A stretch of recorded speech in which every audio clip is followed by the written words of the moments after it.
ഇസ്ലാമിക രാഷ്ട്രവാദം ഉപേക്ഷിച്ചിട്ടില്ല എന്ന് വീണ്ടും വീണ്ടും വീണ്ടും എടുത്തു പറയുകയാണ് ഷെയ്ഖ് മുഹമ്മദ് കാരക്കുന്ന്. അദ്ദേഹം ജമാഅത്തെ ഇസ്ലാമിയുടെ സ്റ്റേറ്റ് സെക്രട്ടറിയാണ്. അപ്പോൾ ഇവരുമായിട്ടാണ് നമ്മൾ പറഞ്ഞ് തേഞ്ഞ വിഷയമാണ് എങ്കിൽ കൂടി വീണ്ടും പറയേണ്ടി വരുന്നത്. ഇലക്ഷൻ അടുക്കുകയാണ്, ജനങ്ങൾക്ക് ഒരു ബോധ്യം വേണം ആരാണ് എന്താണ് നമ്മൾ ആരെ തിരഞ്ഞെടുക്കണം എന്നുള്ളത്. അപ്പോൾ ഈ പല നേതാക്കളും കോൺഗ്രസിൽ നിന്ന് പോവുക കൂടി ചെയ്യുന്ന സാഹചര്യത്തിലാണ് ഈ സ്റ്റേറ്റ്മെന്റ് വീണ്ടും ഇദ്ദേഹം പറയുന്നത് എന്നുള്ളത് വളരെ ഭീതി ഉണർത്തുന്ന ഒരു കാര്യമല്ലേ? തീർച്ചയായിട്ടും. കാരണം ഇവര് മതാധിഷ്ഠിത രാഷ്ട്രം എന്നുള്ള വാദം ഒരിക്കലും ഉപേക്ഷിച്ച ആൾക്കാരല്ല. അവർ പറഞ്ഞിട്ടുമില്ല. VD സതീശനായിരിക്കാം പറഞ്ഞത് അവരത് ഉപേക്ഷിച്ചു വന്നു.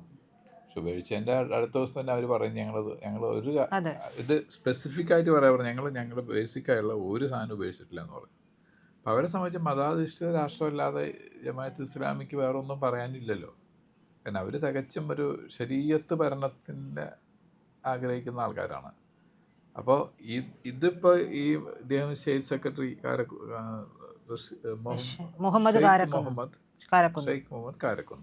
ഷെയ്ഖ് മുഹമ്മദ് കാരക്കുന്ന് പറയുന്നതിൻ്റെ നമ്മൾ അതിനൊരു വൈഡർ എന്താ പറയുക ഒരു ഡയമെൻഷനിൽ അത് കാണേണ്ടതുണ്ട്. കാരണം കോൺഗ്രസ് തമ്മിൽ തല്ലൊക്കെ ആയിട്ട് വളരെ ക്ഷീണിച്ചിരിക്കുന്ന ഒരവസ്ഥയാണ്. അപ്പോൾ ഈ ഒരു അവസരത്തിൽ കോൺഗ്രസ്സിന് ഇതേപോലത്തെ മതശക്തികളുടെ പിന്തുണ ഉണ്ടെങ്കിൽ പിന്തുണ കൊണ്ട് കയറി ഭരണത്തിൽ വരാമെന്ന് അവർ പ്രതീക്ഷിക്കുന്ന ഒരു സമയമാണ്. അപ്പോൾ ആ സമയത്ത് ആ വോട്ട് മാത്രമല്ല, ആ സംഘടനയുടെ സ്വാധീനം ഇതിനകത്ത് വരാനുള്ള സാധ്യതയാണ് കാണുന്നത്.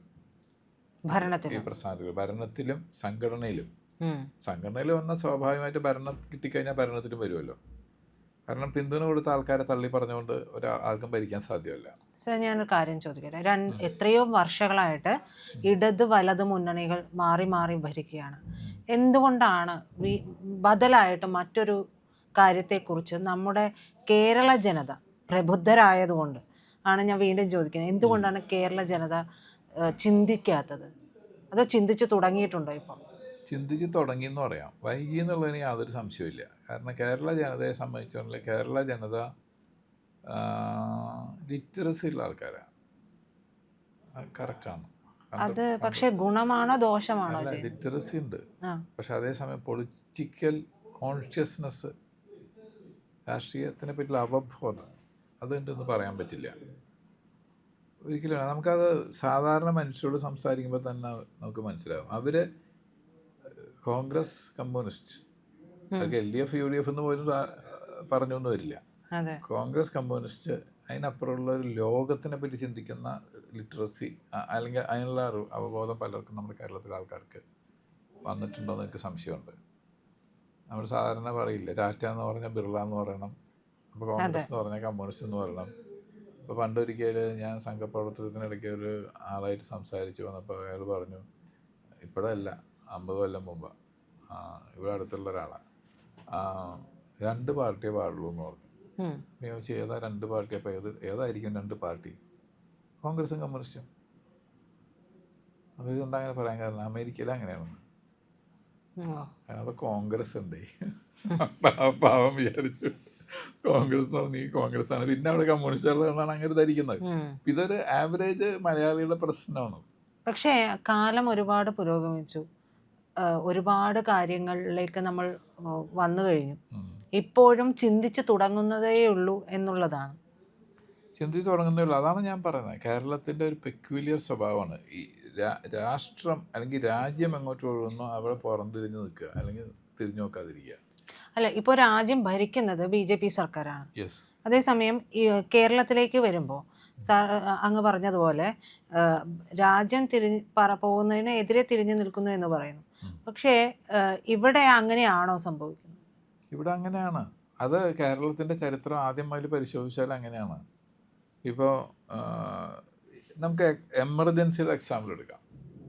എമർജൻസി ഇത്ര വലിയ രീതിയിലുള്ള ബ്രൂട്ടാലിറ്റീസും ഫാസിസവും ഒക്കെ നടമാടിയിട്ട് ആ ഇലക്ഷന് 101 സീറ്റ് എന്ന് എൻ്റെ ഓർമ്മ കൊടുത്ത ആൾക്കാരാണ് കോൺഗ്രസ് മുന്നണിക്ക്, കേരളത്തിലെ ആൾക്കാർ. അന്ന് വടക്കേ ഇന്ത്യയിൽ മുഴുവൻ ലോക്സഭയിൽ ലോക്സഭ ഇലക്ഷനാണല്ലോ അവിടെ നടക്കുന്നത്. അസംബ്ലി ഇലക്ഷനാണ് എൻ്റെ ഓർമ്മ ശരിയാണെങ്കിൽ കേരളത്തിലും ബംഗാളിലും മാത്രമേ അതിനൊപ്പം നടന്നിട്ടുള്ളൂ. എമർജൻസിയുടെ അവസാന കാലഘട്ടത്തിൽ, എമർജൻസി കഴിഞ്ഞിട്ടല്ല, എമർജൻസി നിലനിർത്തിക്കൊണ്ട് തന്നില്ല ഇലക്ഷൻ.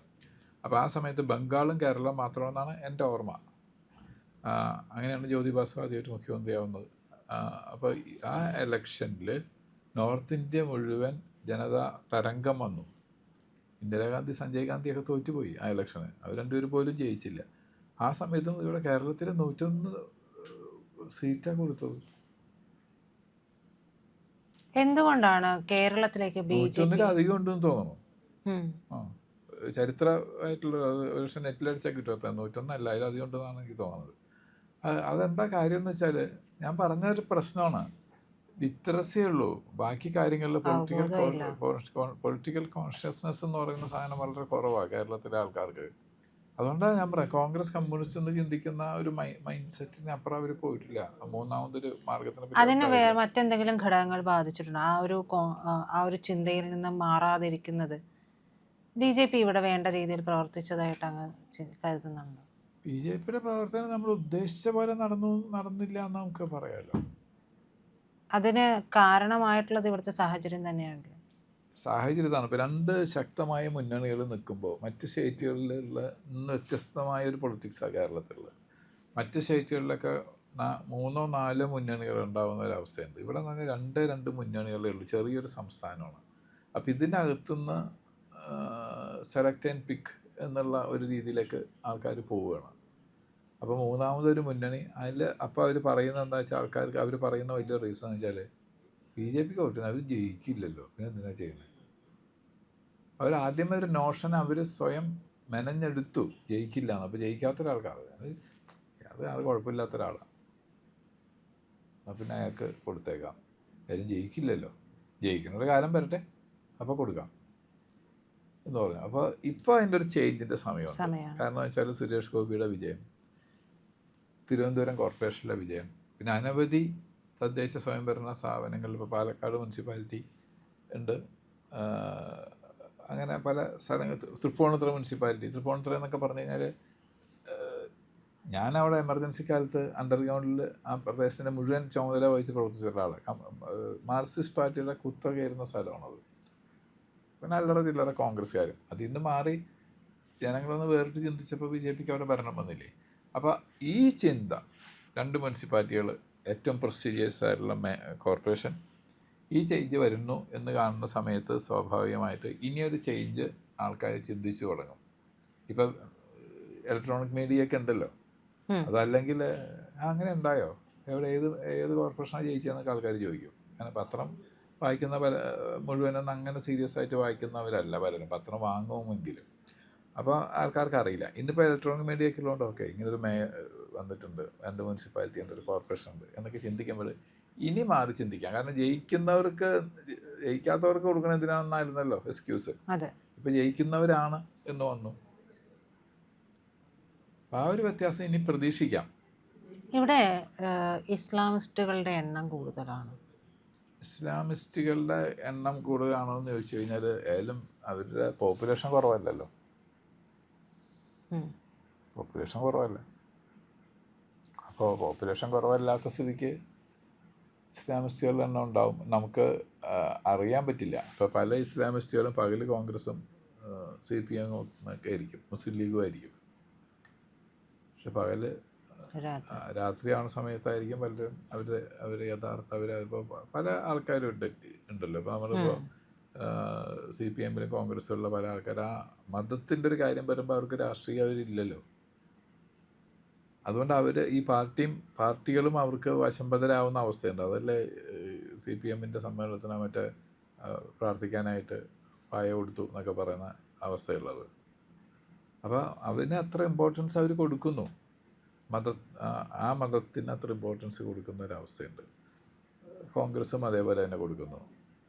എന്നാൽ എല്ലാവർക്കും ഈക്വലായിട്ട് കൊടുക്കുക എന്നുള്ളതില്ല. ഒരു ഇസ്ലാമിക് ഫോഴ്സസിനെ കൂടുതൽ ഇമ്പോർട്ടൻസ് കൊടുക്കുക, അതേസമയം ഹിന്ദുത്വ കാര്യങ്ങൾ അടിച്ചമർത്തി പറയുക. ഇപ്പോൾ ഗണപതി മിത്താണെന്ന് പറഞ്ഞത് ആരായിരുന്നു? CPM കാരനാണ്. അദ്ദേഹത്തിൻ്റെ ലേബൽ CPM ആണ്. പക്ഷെ അതേ അദ്ദേഹത്തിനോട് തന്നെ ഈ ഹൂറികളുടെ കഥയും അതേപോലെ തന്നെ ഇദ്ദേഹം കുതിരപ്പുറത്ത് കയറി സ്വർഗത്തിൽ പോയി തിരിച്ചു വന്നു എന്നൊക്കെ പറഞ്ഞാൽ അങ്ങനത്തെ കഥകൾ ശരിയാണോയെന്ന് ചോദിച്ചു കഴിഞ്ഞാൽ എന്തെങ്കിലും പറഞ്ഞു ഒഴിഞ്ഞു മാറും, പറയില്ല. എം വി ഗോവിന്ദൻ പോലും പറഞ്ഞത് എന്തെന്നാ, ആകെ വിശ്വാസങ്ങളുടെ കാര്യമില്ല, അതൊക്കെ നമ്മൾ പറയാൻ പാടില്ല എന്നാണ് പറഞ്ഞത്. പക്ഷേ ഹിന്ദുവിനെ അല്ലെങ്കിൽ ശബരിമലേനെ അതിലൊക്കെ വിശ്വാസത്തിൻ്റെ കാര്യമാണെങ്കിലും പറയാം. എം സ്വരാജ് പറഞ്ഞില്ലേ, അയ്യപ്പൻ്റെ കല്യാണം കഴിഞ്ഞു എന്ന് പറഞ്ഞില്ലേ, അത് ആ വികാരം പോകുന്നതിന് കുഴപ്പമില്ല. ദാറ്റ് മീൻസ് ഇസ്ലാമിസ്റ്റുകളുടെ എണ്ണത്തെക്കാളധികം ഞാൻ കാണുന്ന അവരുടെ സ്വാധീനത്തിനെ പറ്റിയിട്ടാണ്. ഇത്തവണ അതെല്ലാം പൊളിയില്ലേ? പൊളിയാനുള്ള ചാൻസ് കാണുന്നുണ്ട്. കാരണം ഈ ഒരു തേർഡ് വേ എന്തെന്ന് ജനങ്ങളുടെ മുന്നിൽ ഇപ്പോൾ വന്നിരിക്കുന്നു. ഇത്രയും നാളത് ഉണ്ടായിരുന്നില്ല, തേർഡ് വേ ഉണ്ടായിരുന്നില്ല. അപ്പം അതുകൊണ്ട് ഇത് പൊളിയുമെന്ന് വേണം നമുക്ക് കരുതാനായിട്ട്. പിന്നെ ഇപ്പോൾ ഈ പാലക്കാട് മുനിസിപ്പാലിറ്റി മുൻപേ ഉണ്ട്, തൃപ്പൂണിത്തുറ മുനിസിപ്പാലിറ്റി. അതിൽ ഞാൻ മനസ്സിലാക്കിയിടത്തോളം പല ജനങ്ങൾക്ക് ഉപകാരമുള്ള പല കാര്യങ്ങളും അവർ ചെയ്യാൻ തുടങ്ങിയിട്ടുണ്ട്. തിരുവനന്തപുരം കോർപ്പറേഷൻ ഭരണത്തിൽ വന്ന ദിവസങ്ങൾക്ക് അവർ പ്രൂവ് ചെയ്തു വാട്ട് ദേ ആർ എന്നുള്ളത്. ഈ സംഗതികളൊക്കെ ആറ്റുകാൽ പൊങ്കാലിക്കുള്ള അതിന് മുമ്പ് വെള്ളം നിർത്തിവെച്ചു. പല സ്ഥലത്തും ആൾക്കാരൊരു ഫിയർ കോംപ്ലക്സ് ഉണ്ടാകും, അവിടെ ചെന്നാൽ വെള്ളം കിട്ടില്ല എന്ന് പറഞ്ഞാൽ ആൾക്കാർ വരാതിരിക്കാൻ വേണ്ടിയിട്ട് ചെയ്ത പണിയാണത്. അപ്പോൾ അത് കഴിഞ്ഞിട്ട് അവർ വെള്ളം ഫ്രീ ആയിട്ട് കൊടുക്കാൻ തുടങ്ങി. ഇപ്പോൾ കഴിഞ്ഞ ദിവസം തന്നെ ആരോ എന്നോട് പറഞ്ഞു, അവർ വെള്ളം ഇല്ലാതായ സമയത്ത് ജസ്റ്റ് മേയറെ വിളിച്ച് പറയുന്നു അവിടെ വണ്ടിയിൽ വെള്ളം എത്തുന്നു ഫ്രീ. അപ്പോൾ ഫ്രീ ആയിട്ട് വെള്ളം കൊടുക്കാൻ കോർപ്പറേഷനിൽ പ്രൊവിഷൻ ഉണ്ടെന്നുള്ളത് ആൾക്കാർക്ക് അറിയില്ലായിരുന്നു. നേരത്തെ മുൻ കോർപ്പറേഷൻ ഇവർ ഭരിക്കുന്ന കാലത്തുണ്ടായിരുന്ന ഈ 45 കൊല്ലം കാണിച്ചത് കറപ്ഷൻ എല്ലാം കുറേ പുറത്ത് വരുന്നു. ബിൽഡിങ്സ് തന്നെ എത്ര അധികം ഇഷ്ടംപോലെ ബിൽഡിങ്സ് ഉണ്ടെന്ന് പറഞ്ഞു. അതെല്ലാം ഒരു വർഷത്തേക്ക് 25,000 രൂപ 15,000 രൂപയ്ക്കൊക്കെ റെൻറ്റിന് കൊടുത്തിരിക്കുക. അതൊരു മാസം 25,000 കിട്ടുന്നതാണ്. അപ്പോൾ ഈ റവന്യൂ എല്ലാം കിട്ടേണ്ട ജനങ്ങൾക്ക് ഉപയോഗിക്കാൻ വേണ്ടി കിട്ടേണ്ട റവന്യൂ ആണ് ഈ നഷ്ടപ്പെട്ടു പോയിട്ടുള്ളത്. അപ്പോൾ ഈ തരത്തിലുള്ള കാര്യങ്ങളിൽ വെൻ ദേ പ്രൂവ് ദെയർ മെറ്റിൽ, ഭരണത്തിലുള്ള അവരുടെ കഴിവും പ്രാഗൽഭ്യവും അവരുടെ കമ്മിറ്റ്മെൻറ്റ് അവർ പ്രൂവ് ചെയ്യുമ്പോൾ സ്വാഭാവികമായിട്ട് ആ വ്യത്യാസം വരും.